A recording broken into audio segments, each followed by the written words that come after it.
This is Janet Hammond. Today is October 28th, 2018, and I am interviewing Florence Bynum for the first time. This interview is taking place at Miss Bynum's residence in Greensboro. The interview is sponsored by Dr. Ann Parsons' History 627 class, and it is part of the effort to collect otherwise unknown information about local disability history. Thank you for allowing me to interview you today, Miss Bynum.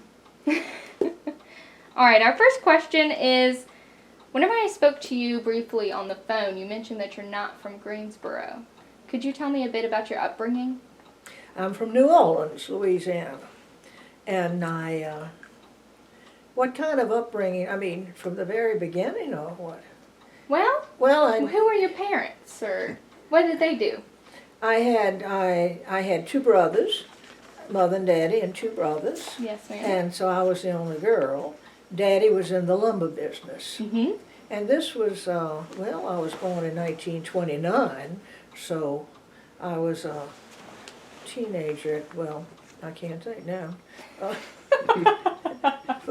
anyway, we moved into this little house and in the central part of New Orleans and grew up regular way. We could walk to school, grammar school. We walked to church, and in those years you bought a house that you could get everywhere, walking. But we had a car.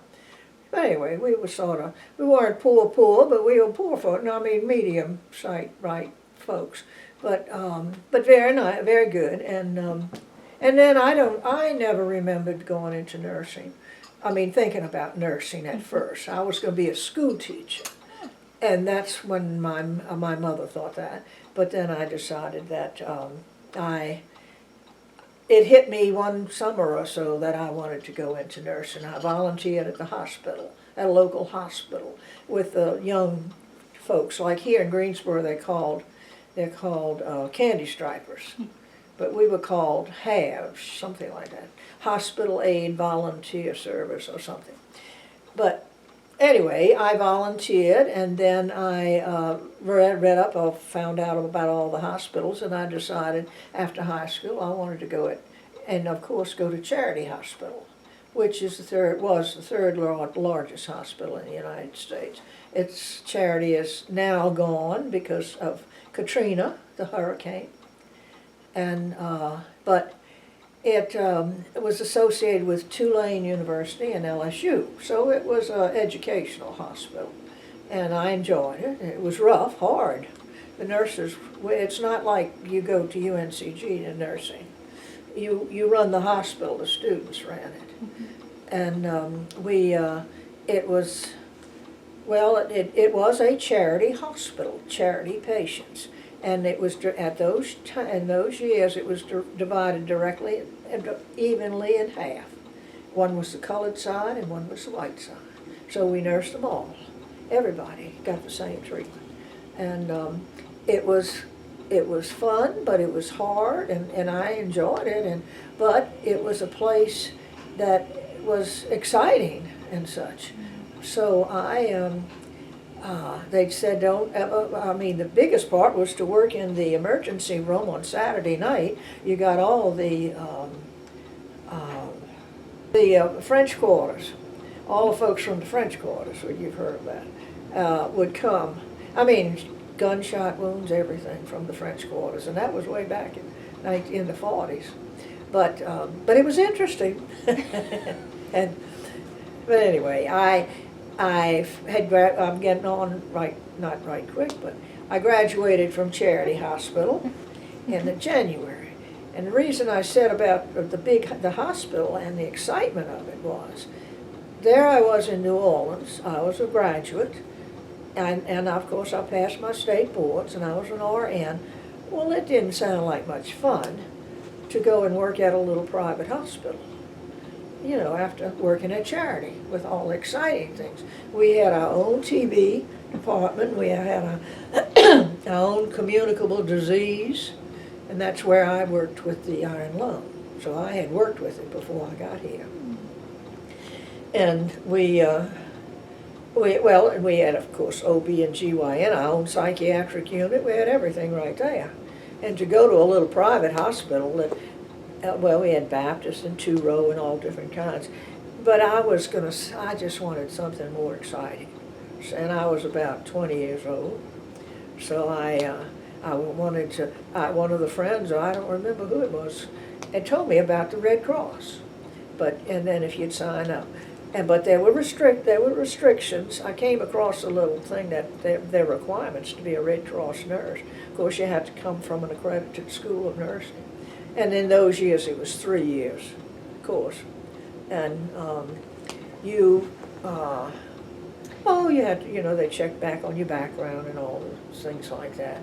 You had to be able to be ready to go in 24 hours, wherever you were going. I was going to sign up for disaster and polio.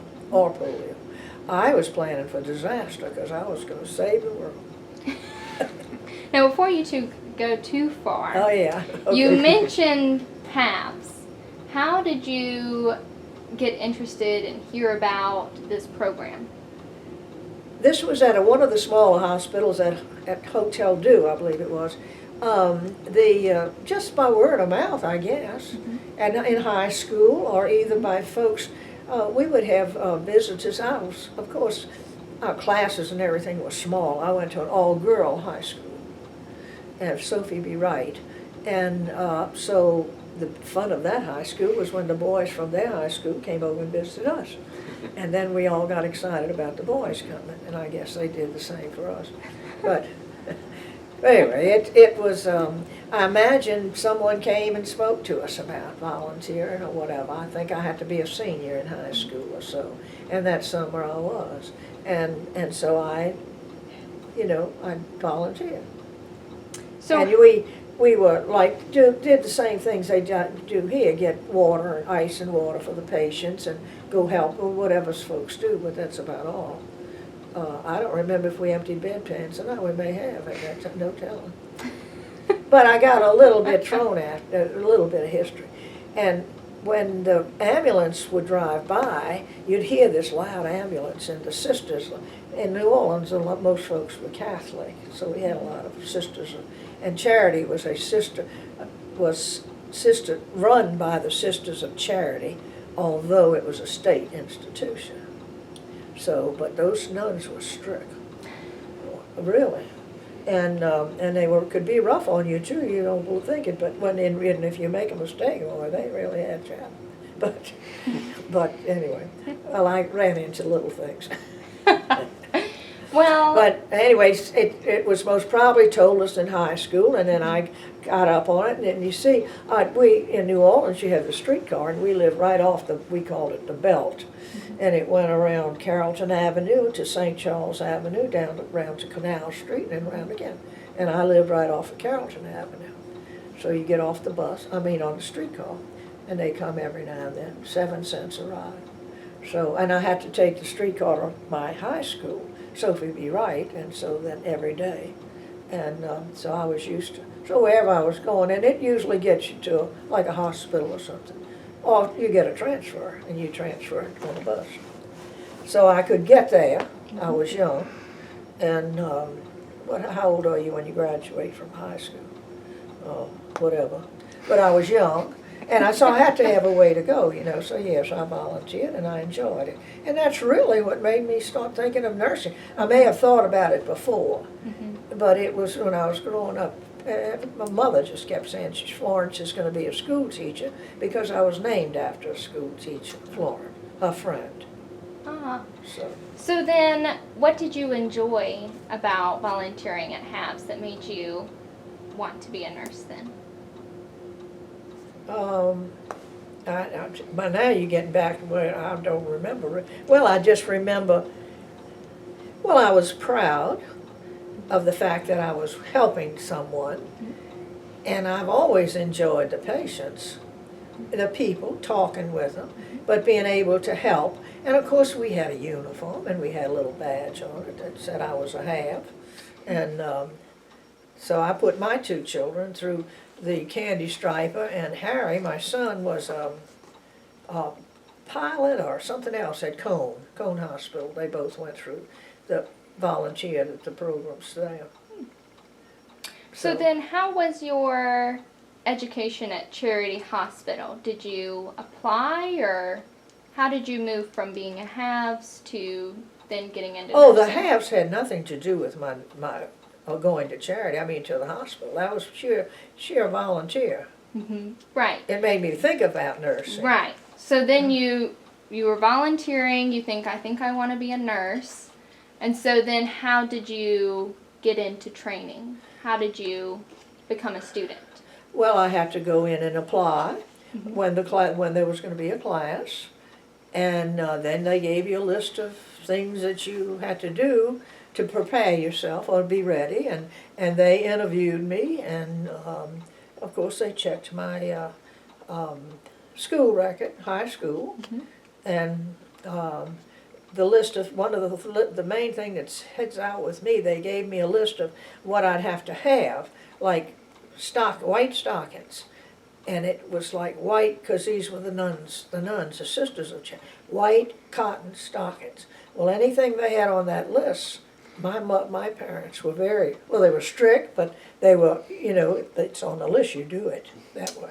So yeah, I showed up with my white cotton stockings, and some of the other girls had on the nice, they were just coming out with nylons, and so I felt real out of place. But I get found everywhere. It looks like I go to the wrong place.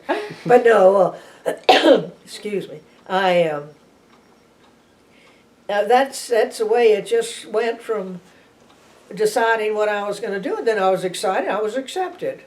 So they call you and tell you you're accepted, and then I started in the class. I started in August of that year, but I had a boyfriend, and I was dating him all the time. Oh, and we had a beautiful student nurses home, and and we had dating rooms and such, and Paula, and house mothers, and such like that. And if you went out on a date, you had to sign out, and then you had to sign in when you came in, and they checked you out. But it was interesting, and I did well in we were called pre-clinicals, pre-clinic. Yes. And so for 6 months you have to go through that. It's mostly study and not really working with the patients.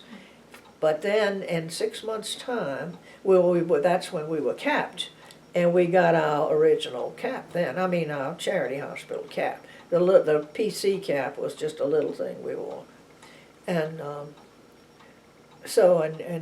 we had a capping ceremony, and I was capped, and so so then I was a freshman, and that went along pretty good, but I don't know if I just was too involved and not putting myself into it or what, but I wasn't doing all that well. Well, I wasn't really bright all the time. I mean, there are these girls that are up there and in high school, I can't think of the societies they all belong. They're so smart, and they do all this stuff and such like that. Well, I was sort of in the middle there again. But I don't know if I was too involved with my boyfriend or what, but I was sort of losing ground on my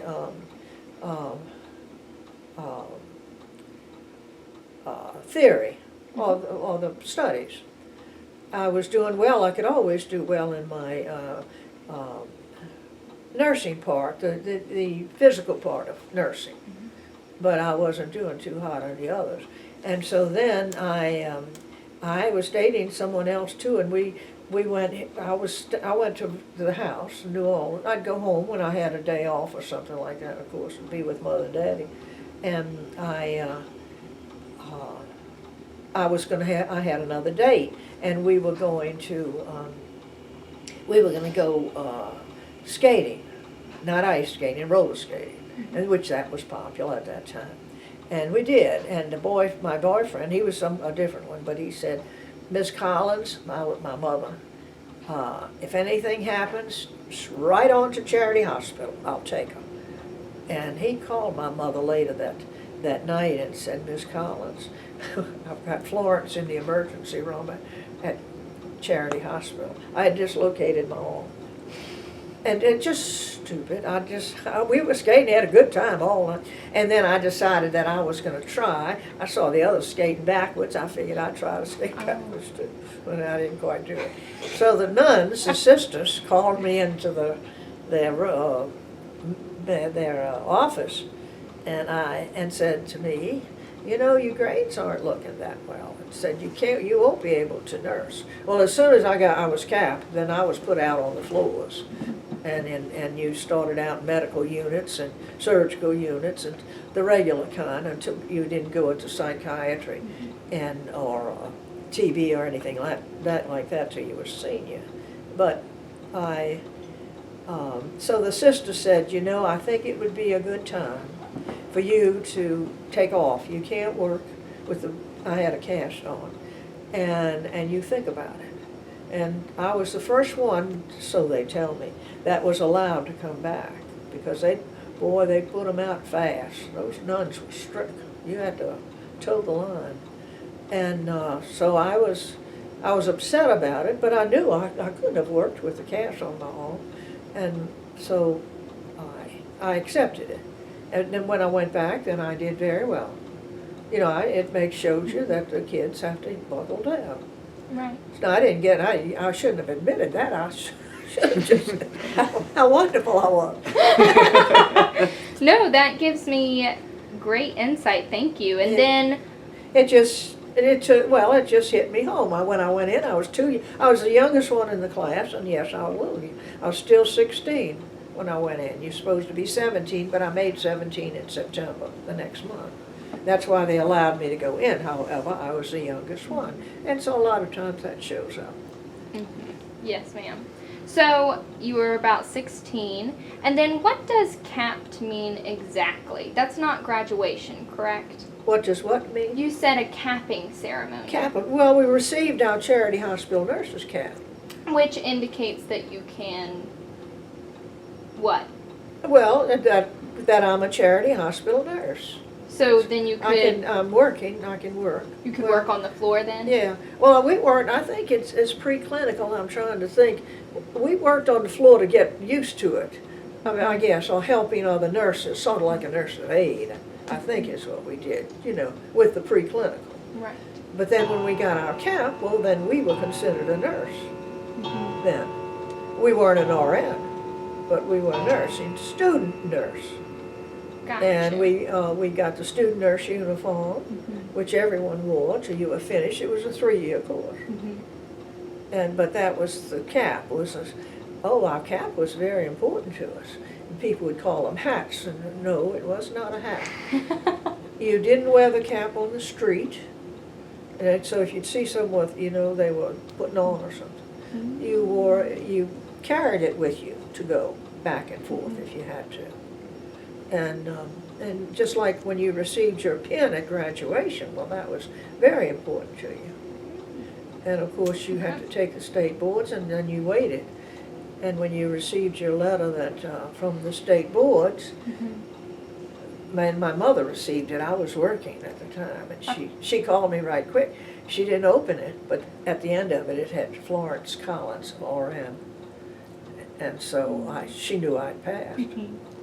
So what year about was it that you passed the state boards, or how old were you? It was just 6 months before I joined the Red Cross, or right after.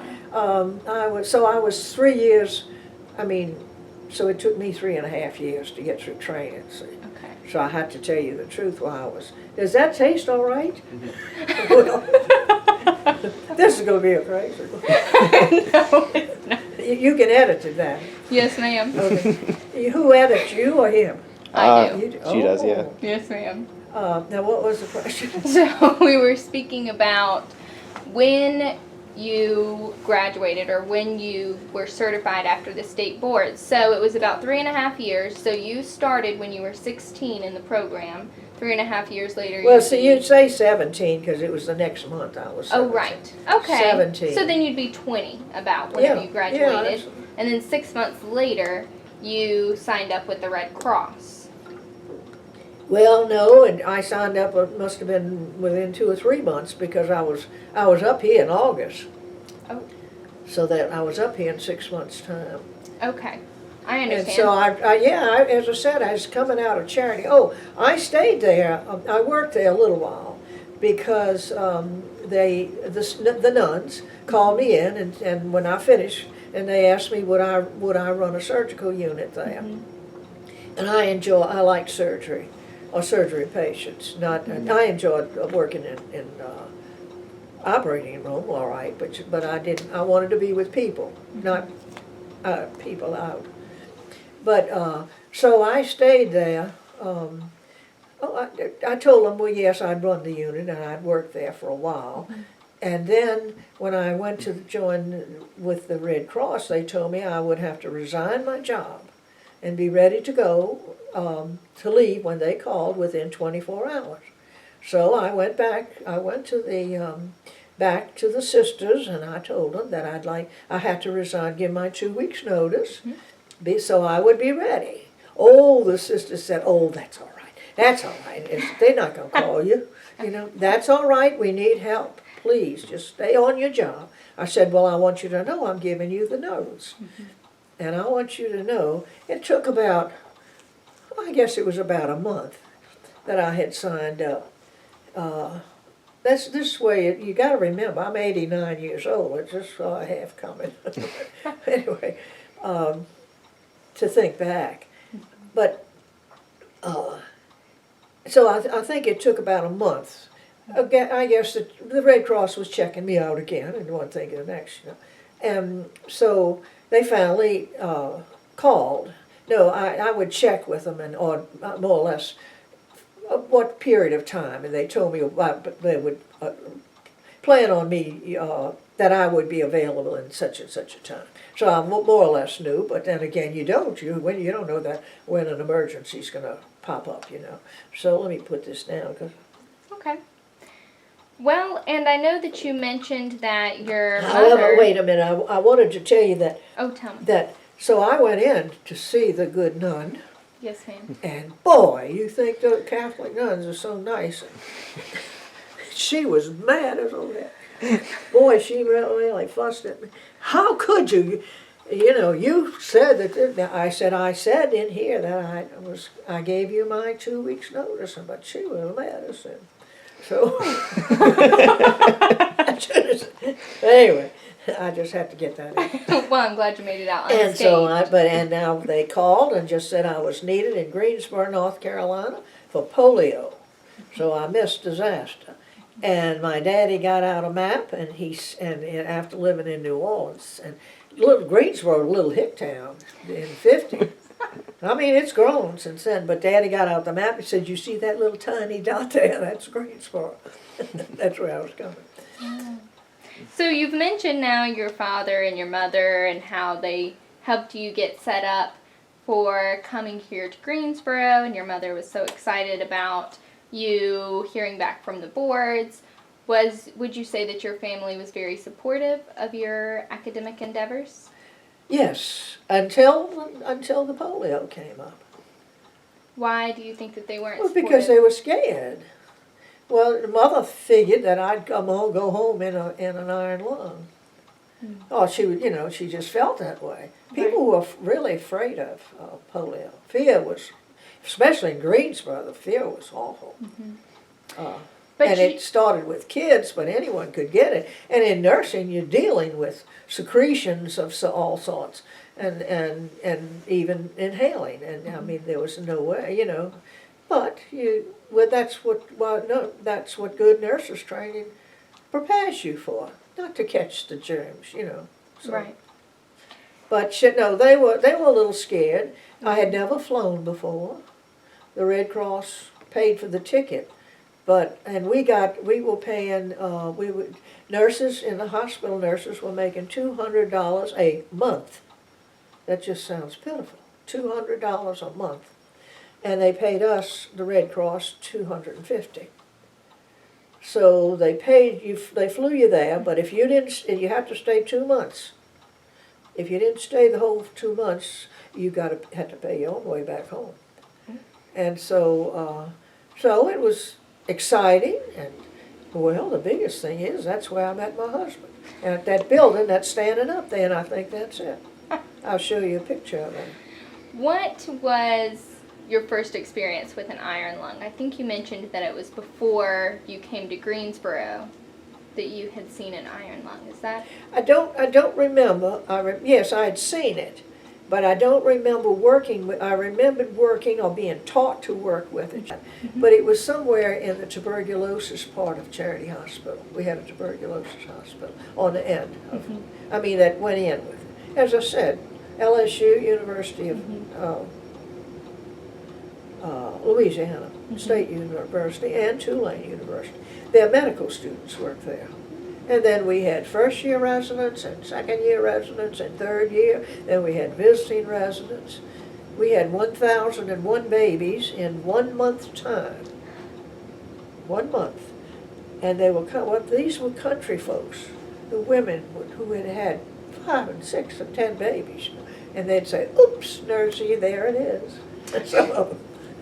Oh my. But excuse me. No, No, I was that's saying how to it him.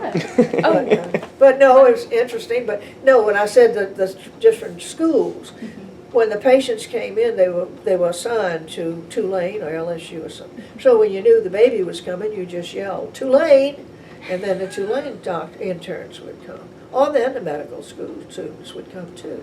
Yeah, I've met several. Frank Houston, who was one of the great, well, I thought he was the best dermatologist. He's a lot of fun. He went to LSU medical school, so he worked at Charity. I was 10 years ahead of him, though, so we think about that. But no, that's why it was, as I said, it was just interesting, and then to go to a little private hospital and dud. So then, you've spoken some about getting in with the Red Cross. How did you hear about the Red Cross? There again, just the nurses, the student nurses, different ones that knew somebody that had been in it before.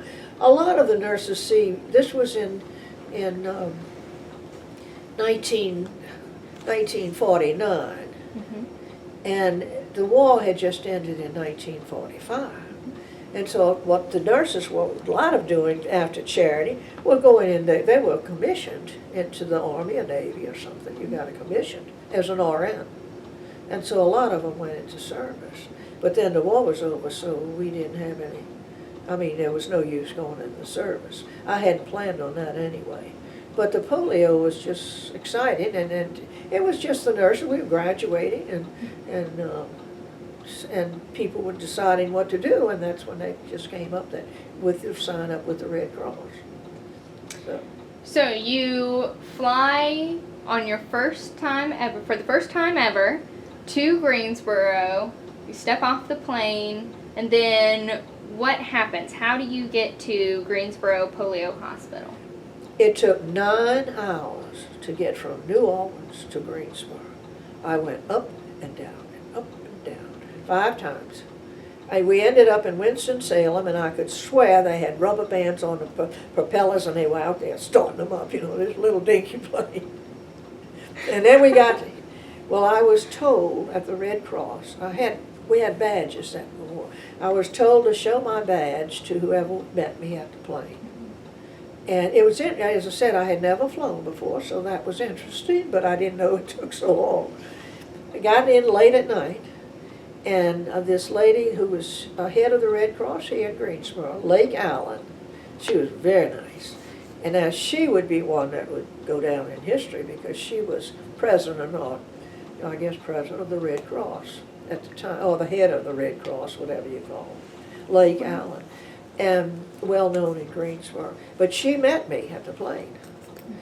And she said that she would always remember me years after I'd run into it. She said, I'll always remember you because the first thing you said when you got off the plane was, I got to call home. Oh, yeah, my father and mother was strict. You call home as soon as you get there, So that's, and tell long distance calls in those times. You have to find a phone. So, and she said, well, come on, we have a phone. I mean, I told her my name and I showed her my badge, and she showed me her badge. That they were very particular about things like that. And then she took me in her car, or a little van or something, and this was in 1950, and the epidemic of polio was 48. So, and the big deal was how they built the hospital and all, and very interesting. And then, but they had already built this building that I think is the one that's still there. On the outside, it's a long building. And you want me to show you the pictures if you'll let me? I would love to see the pictures. Just give me the little, oh, is that it? Yeah. Okay, this is the picture just like you all have in your thing. Yes, I'm going to show it to the camera here. Oh. Yes, ma'am. And I'd also This like to see this is me and my roommate in uniform. Oh, looky there. That is very fun. I like your cap. A little bit farther away. This way? Yeah, there you go. That's perfect. Thank you so much. And this was just the dining room. I took more pictures of these two of the dining room. We Yes, went to ma'am. the hospital, that building that was there. Now what did I do? But talking about that building, here's another gal, one of the gals. They called in, the girls that were called in, 5 RNs and 5 physical therapists were called in. Some of us came from Florida. We wore caps and everything. And now, this is the building that I think is still there. And that's our room. That was our room. Wow. Now, if you see that building on the side of it, the side of that building has a cement stairs, I think I told you, with a railing around it. Yes, ma'am. And there I am sitting on that. You're looking good, Miss Bynum. Well, you see, I'm proving that I was there. And the only one, and as I said, I was taking pictures to send home to Mother and Daddy. Yes. And the only one I had, well, we couldn't go in the hospital and take pictures, but we had an opening to the hospital that opened up like a garage, and we pulled the patients outside. See, we had, I had written on the back, the boys. And we pull them outside to get some sun. It was August. Yes, it says Peggy with the boys That outside. was my roommate and Peggy. And so I was taking a picture, of course. But that's the building that I think is still out there, and that's why I'm anxious to go. My daughter took me out there, and I saw it, and that's when I told her that. You come home, I'll show you a picture of me sitting on those steps 68 years ago. Wow, that's really fun. So the rest of the pictures, well, as I told you, we and Ann Parson, and Yes. the other one, Ann, said, she said, you made a sad thing. You made having fun to take part of a sad thing. And we did. Well, they put us in 3 to 11 and to work, and so we had all morning to do something. After we went to classes for about 2 or 3 weeks, then we had the mornings off. Wow. Now Go ahead. Did I answer your? I have a habit of getting out of the. No, I really appreciate you sharing those photos with me. Just stick And that over there. yes, ma'am. I'll give it to Thomas, who's looking at the pictures. So Now the rest of them, I have a bunch more, but it was to show Mother the fun we were having. But I'm on horseback, I'm playing golf, I'm swimming. But we had all morning, and then you might as well do something. One of the girls had a car. So go ahead. Now you have described a bit about how the buildings were arranged.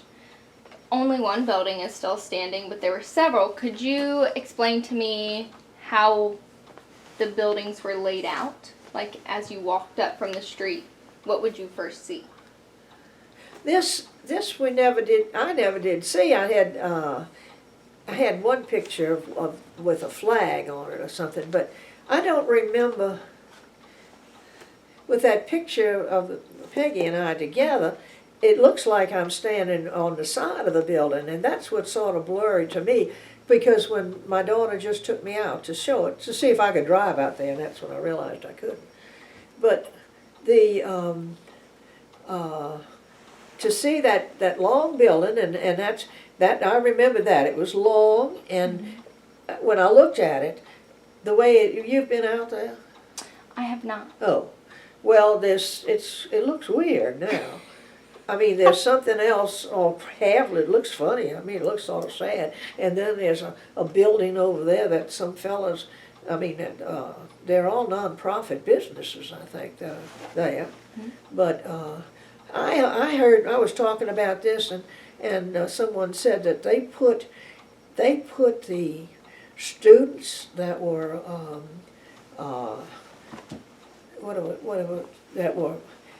what's the word? Students showed us pictures of about where you stayed. That- That's the that building that is still existing? I think, that's what I want to make sure, Okay. but that's where I'm sitting on, when I saw it, and that's why I told my daughter, when we get home, I'll show you a picture. And I took Right. it out, and Tricia said, yeah. But it's open at the end, so it's long. And I kept looking, I don't know why, they have all the windows all covered up and such. But when the AT&T, what's the colored college here? A&T were boycotting in the 60s or something, and they were arrested. Somebody told me that they they put the students in that building, which the building, it was nice. It was built later because, of course, they were building a hospital. They had to have a hospital right quick. I told you the patients were in the ORD, Army barracks. And so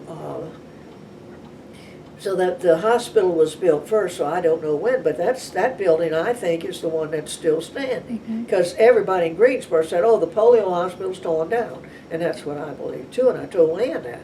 And Ann said, well, no, there's one building left of it. And so, and then I saw the sideboard. And then I looked down the hall, and then I thought, yeah, there's where we had the ping pong table, and we had the lounge. I thought I had left those pictures out. And a little lounge right there and such, and that's when, I mean, we could play, well, you know, we worked 8 hours, we were out in the country, and if you had no car, you stayed there. You had your meals, and that's why I put the pictures of that. We walked across to the hospital, though. No cooking in the home. Right. And it was a long building, and the doctor, the only doctor we had, he stayed in the first room. He had a room and a bath, and we had suites. Two girls to a room with a bathroom in between, and 2 girls to the other room. So yeah, it was a good place to put up students. You know, that had misbehaved, and I guess they could keep them together there or something. But I don't know that for true. But Right. that's what they said. But I'm just anxious to see. I looked, the way it is now, it looks like they had the long building. I didn't remember the opening at this end of it, but they have a door there. So I'll you know, stood up high as I could and looked through that window, and that's when I told my daughter, yeah, this is it, because I could see the hall going down, and then the rooms came off of it. And then we had a washing machine. Of course, we had no dryer then, and that picture was from in the middle of the building where I was sitting, because we had clotheslines on the side out there. That was just all country, but we had clotheslines set up. We hung up our clothes, and I have a picture of it. But they had women's brassieres hanging down. I thought, I better not take that. So there is the building that houses the doctor and all of the nurses. The doctor's in the first room, only one, and then Right. the nurses and physical therapists that were called in. We had no place. We had to have a place to stay. Right. So Okay. and with the Red Cross, the deal is complete maintenance. So you make $50 extra a month, and then you have complete maintenance. But you never know if you're going to be in a tent or wherever you're going to be. So whenever you walk out the front door of the housing, how do you get to the hospital? As well as the hospital was over further, say from next door, like the house next door. Okay. And we walked out the side and of the building, and then we walked over because we had to go over there to eat breakfast or lunch. It all depended if we were sleeping through or whatever. We didn't have to. We just showed up there more or less. So whenever you walk in, Good food. The community, yeah, I gained 5 pounds, I believe I was. well, whenever you walked into the hospital, Where was there a reception area? What was the first thing that you see when I don't remember that. I remember walking in more or less and going into the dining room. Mhm. It was, And then you don't say rough, it was practical, was sort of the word. They needed help fast. right. And as I said, everybody in Greensboro, as you know, and any plumber did plumbing, and if you construction, they did the construction, and wiring, there were the electricians, they all came out, every different trade came out to help build that hospital. Wow. So then how was the cafeteria in relation to patients' rooms? How did you get from the cafeteria to the patient's room? Well, it was in the same building, but it was in the front, like the front of the house, where we went in, or maybe it was the back of the hospital, and where the kitchen was and such, and then you went over. And I was thinking when I said that picture of the kids outside, they were from Ward 2, and I don't remember how it was set up, and that's sad, because when we first went in, to work, we took the classes for a couple of weeks, but we worked in the ambulatory section. They had already become paralyzed, and they just needed help, physical therapy mainly. We used the Sister Kenny's hot packs. You put them on the hot packs on their knees or arms or whatever was paralyzed. But so they put us there. So we were just generally nursing care, you know.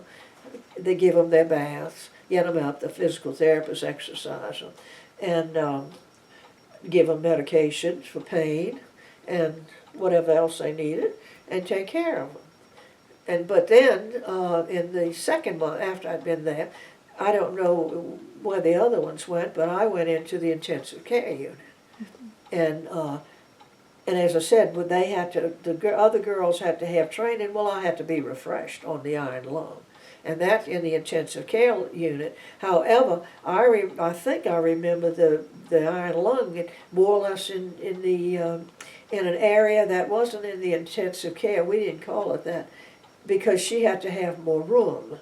But she would just laugh, and she was a good-hearted gal, and they have the mirror there so she could see everything that was going on around her with the mirror. But then when I went into the intensive care, well, they were sick. We still had some sick. One died, as I remember, but I remember one young girl particularly. When I went back to New Orleans, it was very nice. I got a lot of different notes from patients and maybe gifts that were sent to me for looking after their family, which was nice. It would be nice next Sunday if we'd get there, I'd get there and somebody would say, I remember you. I wouldn't remember them, but I might. You might. Yeah, see somebody I knew. Yes. So, how did you feel working with these polio patients? I felt good about it. Mm-hmm. I felt that I could handle it. Did you ever fear working there? Fear? Yes, ma'am. I think I was just too young, I guess. You don't think that much like that. No, I was ready for the job. I had been in our contagious or communicable disease, Right. and I didn't get anything there, TB or the mumps or anything else that they had. But I don't think I really felt fear. You were brave. So, whenever you have Now this is an ugly word, but I sure would put up a fight if it wasn't done properly. Right. And if someone before me had messed up and contaminated something, I wasn't going to work there. Right. It had to be done right. So, and that's the way you do it, with good sterile technique. Yes, ma'am. So you've spoken a little bit about the treatment that you administered. Could you walk me through how you cared for one particular patient to give me an example? Like you spoke about the young girl in an iron lung. How would you care for her? Well, she was the one that we had to learn how to, and as I said, how to use it, the iron lung. You had to give her a bath. Right. You had to give her a bedpan. Feeding her was easy because her head was out of the iron lung. You had to give her good skin care. Mm-hmm. You couldn't turn her much because you have to worry about the breathing, you know. Mm-hmm. But you could prop her with pillows. If you could get the pillows in there, there's a certain part of it where you put things in. Like you have to have it's another area. You got to have worked with the iron lung in order to put the pillows in or the bedpan in, you know. But, and what was the question again? How did I? So the care that you administered. So whenever you clock in for the day, let's say, what's your first order of business? To get them cleaned up if you working in the morning, give them their bath and prepare them for breakfast. And then after you prepared them for breakfast? Well then, usually it was medications Mm-hmm. and the doctor's visit or whatever. Mm-hmm. But she stayed right there. But of course she had been in it for so long, the one that I remember, that she'd tell you more or less how to do it. But you know, people accept their conditions. And but in the intensive care unit, well, that girl I was talking about, I'd love to see her, but because I think she lives through it. But I don't know if she was paralyzed much or not. But she was in the sick part, like real bad flu, and running high temperatures and blood pressures shooting up, and you didn't know, you know, what's going to be paralyzed or not. You had to try to feed them, mainly get fluids down them, plus medications and such, and then the same routine with the baths and breakfast and such like that to do. But she didn't get out of bed. I mean, she was so sick. And I would rather be nursing someone that was really sick, you know. But because little things that happen, you can see when they improve, it makes you feel good. Yes. And So she did get better, but then I left. And that's why I got a note from them or something from the family telling me when she finally left the hospital. that was sweet. Yeah. So then, did you administer care to both men and women while you were at the Greensboro? You know what? Did you care for both men and women Yes. and children? Yes. Anybody who came through the doors? Oh, yeah. It was mostly children, but then it was adults, too. But it seemed like I was on mostly with the children that stayed there longer, but then adults, too. And I think it was you that I said that I was nursing the wife of the JCs, the head of the JCs. Was it you I told her? I don't believe so. Junior Chamber of Commerce here in Greensboro. Oh, okay. Well, they were excited because they were the Chamber of Commerce, but about us, and they were very thankful that we came in. But as I said, we had to resign our job and leave our home and come, you know, to work. But anyway, his wife was there. And as well as I remember, she was in more or less ambulatory unit when I got out there. She was paralyzed, but she was able to talk. And this little girl that I was nursing, she was out of it. I mean, we just had to work with her every day to try and get her to come around, you know, get fluids in and such, and IVs and all that. But, so her husband would come and see her, of course. And then the JCs got together and they said they wanted to do something for us. Did I tell you that? No. And so they gave just the five physical therapists and the 5 RNs that were sent in from the Red Cross. They gave a formal dinner dance at Starmount Country Club. And for just us 10. Boy, the ones that worked regular staff duty, we were making more money and we got to party. They didn't take too much of that, did they? No, well, as I said, we had to leave our job, and leave home. Right. But anyway, they gave a formal dance out at Starmount. They gave us gifts and the appreciation that we came to help. At that time, nobody was working at the polio hospital. They still had all these patients. They needed nurses and physical therapists. So we had a good time, and the husband of that patient said, Flo, I'm going to hook you up. They were going to hook us up with 10 different fellas. And they were just men in the Chamber of Commerce then. I don't know if they were women then. And I said, okay. So he did. So they matched us with 10 fellas, so we'd have dates. They had music. It was a dinner dance. Very nice. I sent home and got my evening dress. Because in New Orleans, you went to a lot of dances and formals.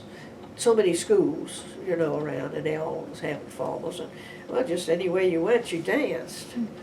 But anyway, so we had a good time. And then, of course, the fellow that I met, we started dating different at one time. And he asked me to go out again. So that was the second month. The first month, we didn't know anybody. So the second month, we knew some fellas then. And so sure enough, but my husband was not a JC. My husband Harry. But anyway, so, but I met these other fellas. And then, so I dated one of them, and then maybe once or twice. And then I had taken, I was off for a whole weekend. I had Saturday and Sunday off. And all I wanted to do was to go see a mountain. I don't know if you've been down south, but New Orleans is just flat. I hadn't seen much of even a hill. And so I thought around Bessemer Avenue and just going up the hill here, that was the mountains, But I knew that I wanted to go to Asheville. And so I kept asking the girls, is anybody going to be off on the weekend? Well, they weren't, the ones that I buddied around with, or that lived in our quarters, the Red Cross nurses. And they all had to work, and I was so disappointed. So, but I was at home. I knew I'd have in my little room, and I could always have something to do. And of course, I'd eat at the hospital when you're off, but in the middle of that hall that you go down, and rooms on both sides. I think they were on both sides, but there was a phone booth. And that's where everyone used a telephone booth. And so it rang, the phone would ring, and anybody around would answer it. So everybody was working or somewhere, and so I would answer the phone. And it was Charlie Wild here. He was one of the JCs, and he had dated a physical therapist. And he asked me, Flo, how about going on a blind date? And I said, oh, no, I don't do that. I don't like blind dates. I've gotten stuck before. So, and he said, oh, and that was sometime in the morning. He said, oh, come on. I said, no, that's all right. So then he called back again, trying to find this physical therapist. And I told him, I said she should be off by 3 or something like that. But he calls back, and nobody's there, so I'm answering the phone again. Hey, well, where is she? I said, I don't know. She apparently didn't come home after work, so like that. But I'll tell her you called. And then he mentioned again, you sure you don't know? No, I'm not, I'll stay here. Well, the third time he called, I was getting sort of sad. I'm going to sit there all weekend, and so innocent me, I said, Charlie, now will you promise to look after me if I go on a blind date? And he said, yes. He said, we're going over we're giving a party at the Greensboro Country Club for this one fella that's going into the Navy. And he was a bunch of them, and they had some prominent families that the kids belonged to the country clubs, so they could go. So anyway, he said, no, he said, this is a nice fella, and he said, he needs a date, and I wish you go with him. And I said, oh, well, okay, finally. And so when we walked down that hall, so I got the physical therapist, and like girls, you decide what you're going to wear on the date, you're going together. And Charlie was going to bring the blind date. And I don't know if he told me his name, but I wouldn't have known. But so when they walked in, it was Harry, my husband. But I didn't know that. And Harry walked in with Charlie. Charlie wasn't too much to look at. And but I figured Harry thought I was going to be his date. But Harry said he didn't know that the other gal was his date and that I was going to be Harry's date. So he was surprised. So, and that's how I met my husband, in that building, that's it. First time I saw him. And what did Harry do? His family had a jewelry store here. Oh. Harry Bynum Jewelers, but it's gone now. And so now you've mentioned how you and some of the other Red Cross nurses palled around. What was the relationship like between the different medical staff? Well, with the ones that flew in and such, we just had a good time all the time. And the others, well, they were thankful we came in. They were, because I needed help. And so, yeah, they were glad to see you extra nurses on duty, to help them. And then, as well as I remember, we got along with everyone. Of course, I was there again. I was the laughing stock of the hospital. I get in trouble everywhere. The Red Cross in New Orleans, when they called me, they said, you're going to Greensboro, North Carolina. It's August, but Greensboro gets cold. Greensboro's wintertime in August, so you take winter clothes. So I arrived with winter clothes.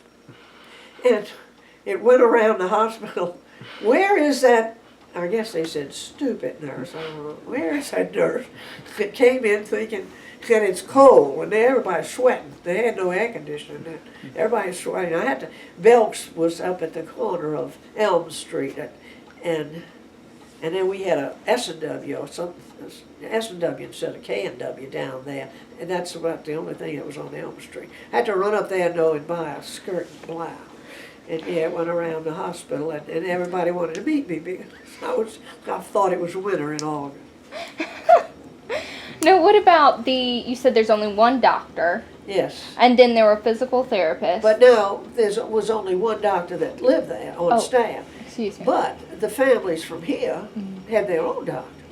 And they would come in on, after, some of them would come on Sunday, a lot of them would come after church, I remember. Because I'd get upset with them because we were using sterile technique or aseptic technique, and the doctors would come in dressed in their suit, they'd been to church, and they'd sit on the bed, bringing all extra germs in, or taking the germs out to spread them.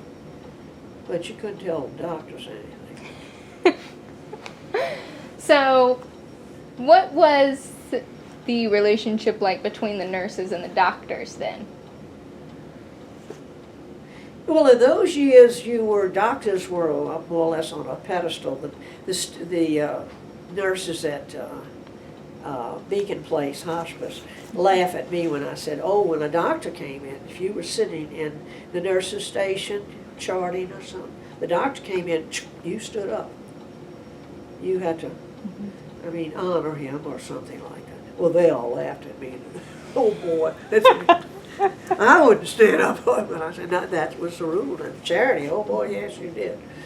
And they were strict. Right. And you have your run-ins with them in any kind of job. Mainly, you couldn't understand what they were writing. Half of their Might be a problem. yeah, but getting orders straight and such like that. Right. And then what about between the physical therapists and the nurses?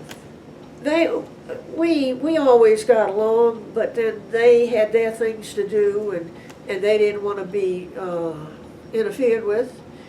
We'd get fuss with them. The dietitians were always nurses' problems, because they were so strict, on a patient's diet, and you tell them you can't have sugar and you can't have salt, and what's the use of eating? And so strict about it, and pureed food, but I understand. and one of the doctors here, Dr. Brown, he's dead now, and I said, Dr. Brown, for goodness sakes, can't she have such and such, a heart patient, old lady? And I thought, at my age right now, I eat whatever I damn well please, excuse me. But I said, can't she at least have such and such? Ms. Bynum, do you know that there's salt in Jell-O? That's what I was giving her some Jell-O. I said, I use Jell-O in order to get the medications down. Put the pill in the Jell-O and she'd swallow it. do you know, and the doctor said, do you know how much sodium there is in Jell-O? I thought, now, that's ridiculous. I thought, no, I do not know that. Who ever heard there was sodium in Jell-O? Yeah. I did not know that. No, I didn't. My doctors now, oh Lord, we have a ball, but they say, here she comes. I love it. And then were you there whenever African American nurses came on board? No, Okay. no, we didn't have any African Americans.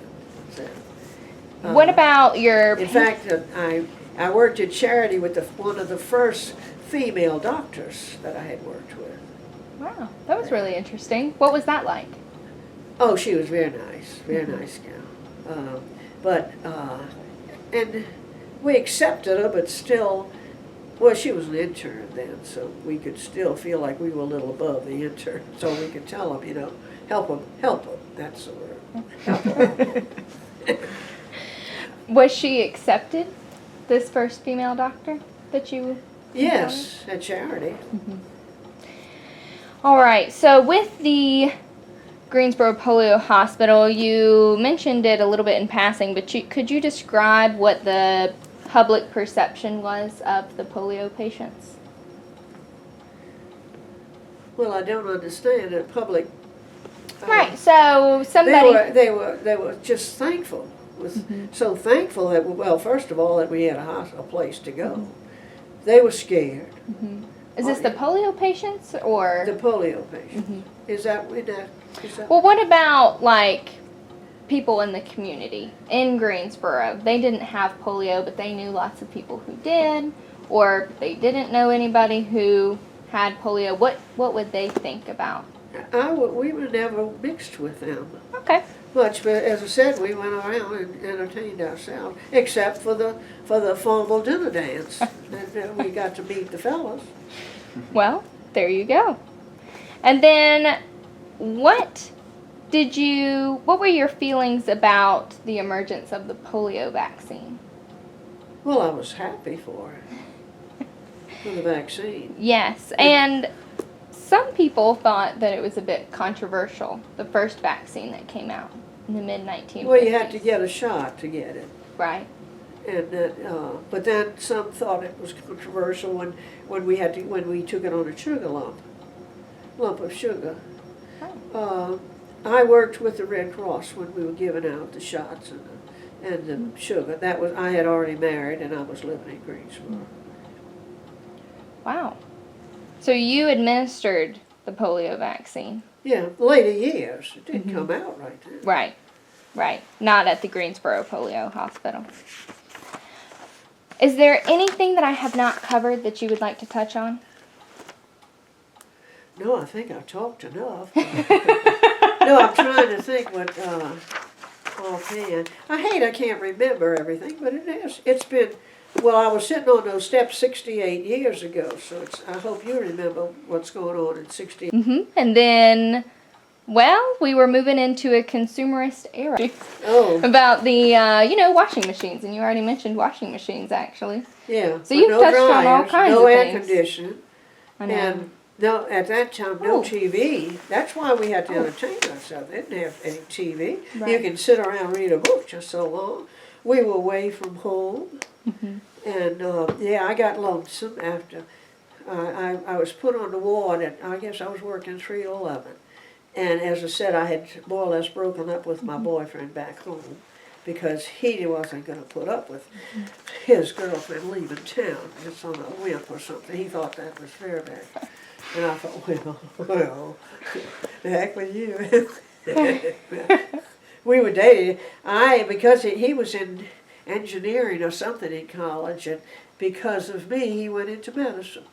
Just talking about medicine. He'd come and visit at Charity, and we had, as I said, little dating rooms, and the ladies would walk up and down all the time. You just had to sit there. But now, what brought that up? Well, that's a great question. I do have one final question. Whenever you worked at the Greensboro Polio Hospital, about 2 months, right? 2.5 months. 2.5 months. How did you come to leave the hospital? What signaled the end of your time? Well, there again, I was talking about me getting sad or tuning up. I had mother and daddy. I was just 20 years old, and as I said, about 21 when I went. So yeah, I had never left home before. Mm-hmm. I had never flown. I was, in another environment, and one night it just hit me, and I'd left the boyfriend back home, and it just hit me, and yeah, I got sort of tuned up, and I went into, we had a little medicine room, to get medications, and I was in there.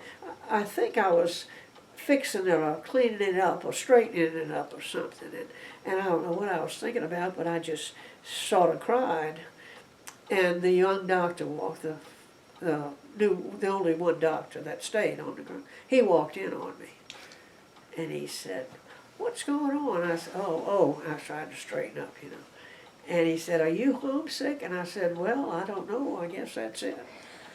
And so he talked. We talked together for a while, and I didn't know the strict rules, and so he said, he was very nice, and he said, "I tell you what." And we were working 3 to 11, and he said, "I understand out on some road there's a good hamburger joint there." He said, why don't we go get a hamburger and a cup of coffee?" I didn't know I wasn't supposed to date the doctors. After I was told, "Did you know that?" I said, "No, I didn't know that." But I was telling the truth. I didn't think anything of it. He was being kind to me. So we went out, and sure enough, it was a drive-in.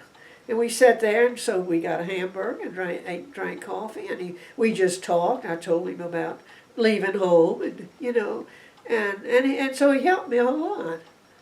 And from then on, well, that was it. So, but I had a picture of his car. He was sort of, I don't know, he was, I just know he was a little short fella. And So, he had a little car. Was your shift from 3 a.m. to 11 a.m. or was it from 3 p.m. to 11 p.m.? 3 p.m. to 11.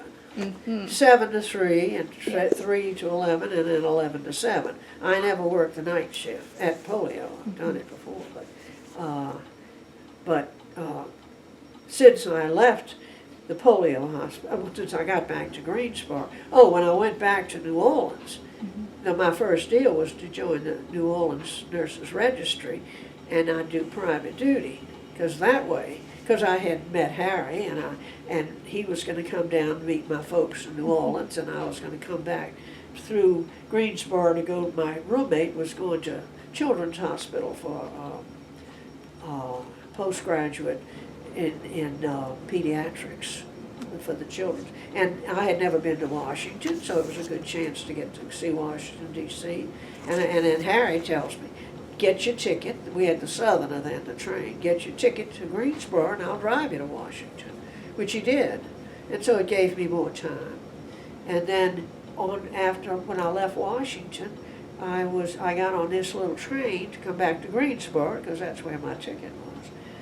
And the porter we had porters through this little train. He walked through the train. He says, "It's snowing in Washington, ladies and gentlemen."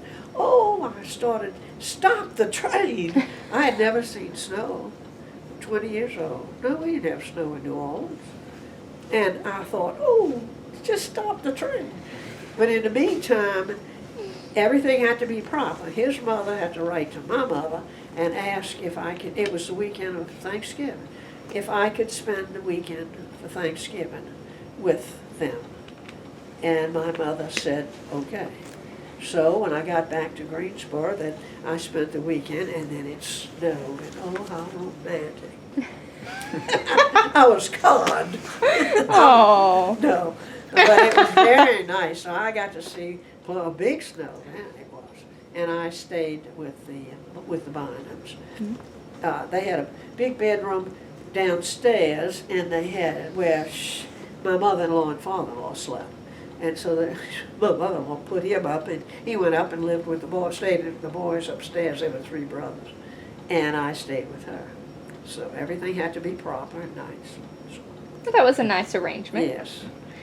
So whenever you left the... But excuse me, that's what the only thing I did. I was going to say I got into private duty, and then later when I went back to work, I did private duty again, which I enjoyed people and being with them. I didn't want to be a staff nurse where you run up and down and do all this stuff. And a private, when I went back to charity for my 50th reunion in New Orleans, the sisters were still there. And they were going around the group. We were standing in a little group, and the sister said, "Well, what have you been doing?" And such. And one of them, of course, had become had her doctorate in nursing.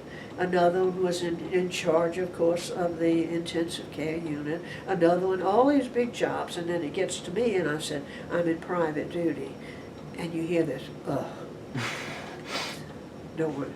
And I said, "Sister, where else are you able to give good nursing care and have good nurse-patient relationship?" And she said, "Private duty is the only place." So that's what I always did. But in those years, private duty was different. We were special duty because we had no intensive care here at Greensboro. When I say intensive care in polio, they didn't call it that, they called it something else. But they were still sick. They had to be. That was contagious care. But here, so anytime there was an automobile accident, any bad thing, the doctor, they'd call special duty nurses. Well, that was the private duty nurses. We had to get our own pay, but, we were the nurses registry, but we, sometimes, the patient was out in a coma when they ordered private duty nurses, and when they woke up, I didn't order you. Then you'd have to fight for your money sometimes. And I'll go after them to get it. But most of the time they were nice. And I enjoyed it again. I just enjoyed all of my nursing career. And my husband was my last patient. And he died of cancer of the lung. That's why he died at 68. But I nursed him. And after he died, I should have stayed on, but private duty had faded out. And but because we worked cheaper through a Greensboro Nurses Registry, big business came in and had all these groups, and then they started charging more. So, but I figured I'm going to retire. Harry's was my last patient. Well, it sounds very rewarding. Yes. Well, thank you again for letting me do this interview. I talked so long. No, I really That's great. appreciate that you talked so we should have long. put him to sleep.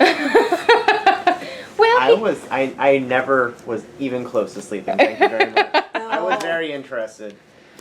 yes. Well, thank you. All right. Well, I don't know, was